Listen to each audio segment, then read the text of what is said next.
riscuote sempre più successo e consensi la Next Generation Band, la formazione musicale agrigentina composta dai giovanissimi Alexandra Di Maida, voce solista del gruppo, Teresa Russo alla batteria, Daniele Roccaro al basso, Gianluca Bonelli alle tastiere, Alfonso Mallia e Marco Avenia alle chitarre.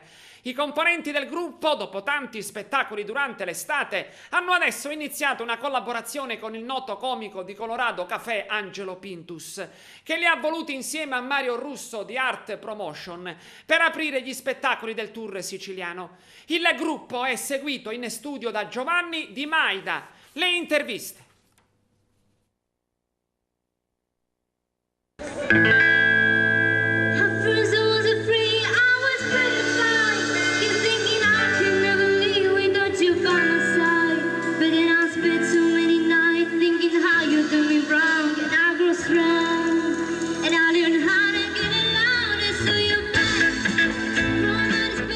La Next Generation Band, Teresa Russo, come nasce una band del genere così giovanile, così pimpante?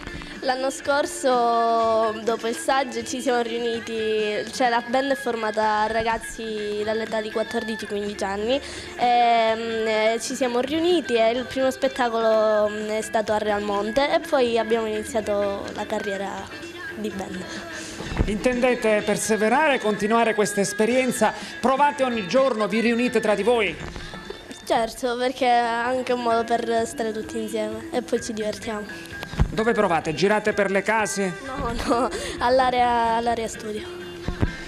Alexandra Di Maida, ecco, avete appena intrapreso una collaborazione prestigiosa. Con Angelo Pintus avete già riscosso degli ottimi successi, ad esempio a Zafferana e Tenea. Sì. È stata una bellissima esperienza, infatti grazie a Angelo Pintus abbiamo avuto l'opportunità di suonare davanti a migliaia di spettatori. La prossima estate avremo l'opportunità di seguirlo ancora nel suo tour e anche in altre regioni italiane.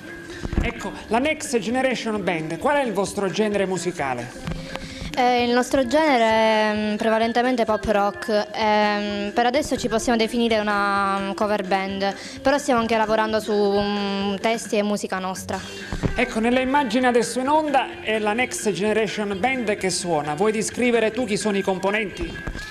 Io alla voce Alexandra Di Maida, alla batteria Teresa Russo, alle tastiere Gianluca Bonelli, alle due chitarre Alfonso Mallia e Marco Avenia e al basso Daniele Roccaro.